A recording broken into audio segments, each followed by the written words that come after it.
In this and maybe the next video or so, I shall talk about the idea of a band structure.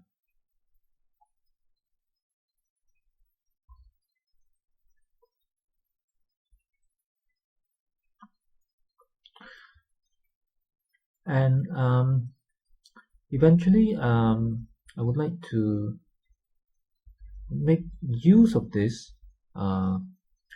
to understand a few things.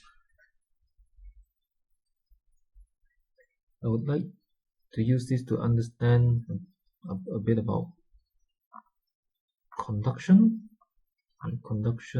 or electric currents,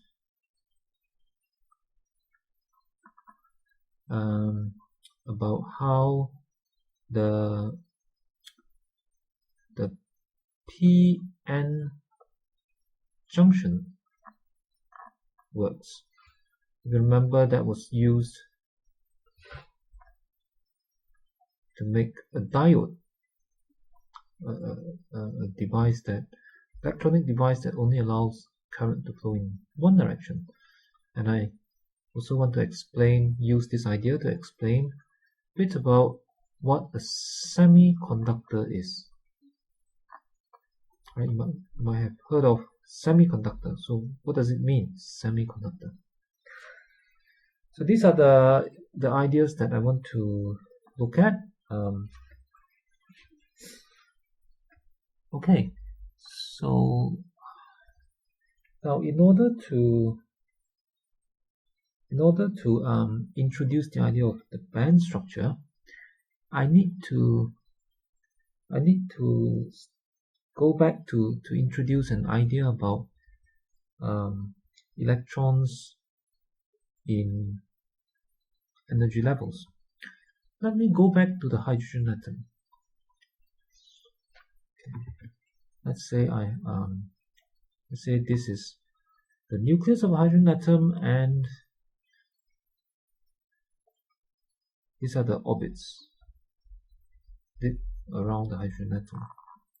Now we know that for a hydrogen atom,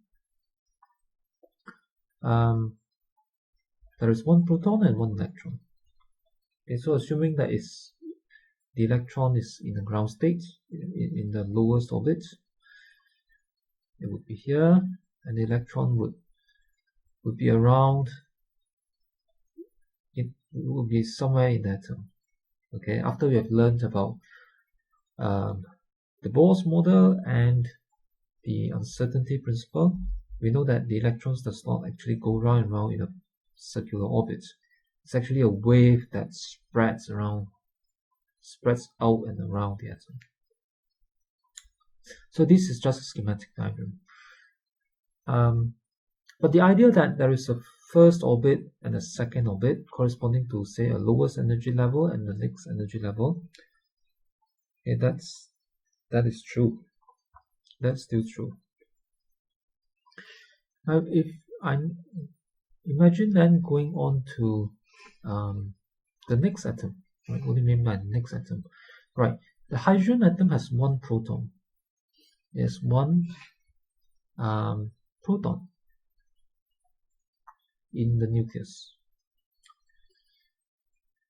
Now the next atom, meaning helium, is the atom that has two protons in the nucleus. Okay, might as well name a few more. The next atom after helium would be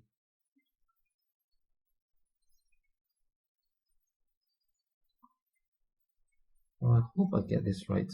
I don't exactly memorize the periodic table. Oh yes, I have jotted down some parts of it here. Right, the next one is lithium. Okay, 3 protons it has, and the next one is beryllium, which has 4 protons in the nucleus. And let's say these are the nuclei of these atoms. Now, I will talk a bit more about the nucleus later on when I talk about radioactivity. But here I'll just mention that apart from protons, there are also neutrons in the nuclei. So this is the other type of particles. So for helium, for example, there would be 2 neutrons. For lithium, I can't remember how many, maybe about 3 neutrons. It's usually about the same or bigger in number, and so on. Okay, but the neutrons are neutral. So if there are 2 protons, then there must be 2 electrons. There must be 2 electrons to balance out the charges so that the whole atom is neutral. Right. So in the case of helium, when the electrons are in the ground state or at lowest possible energy, there would be 2 electrons in the innermost orbit. Okay. So that seems clear enough. Now, but something special happens when we come to lithium. There are 3 protons, so we expect there would be 3 electrons to balance out the positive charges. Now, where would the 3 electrons be? Right, 2 of them would be in the innermost orbit, but the third one has to be in the next orbit. The third electron cannot go into the innermost orbit because the innermost orbit can only hold up to a maximum of 2 electrons. And that's one of the unusual thing about energy levels, about electrons. For a given energy level, it would normally only allow a fixed number of electrons to be there, to have that energy. So this is something which is actually, again, or another thing which is actually quite strange about electrons and its energies.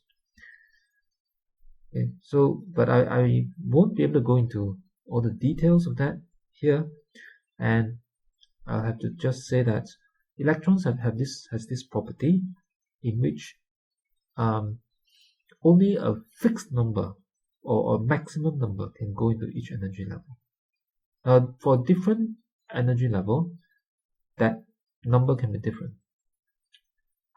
Okay, and in fact, the second orbit here can hold up to 8 electrons before the additional electrons have to go to the third orbit. So it kind of build up layer by layer in a sense. And for the beryllium atom, there would be 4 electrons. So 2 here and 2 in the next orbit, and so on. Now, it is this idea that each energy level can only hold up to a certain number of electrons that we would need in order to understand band structure afterwards.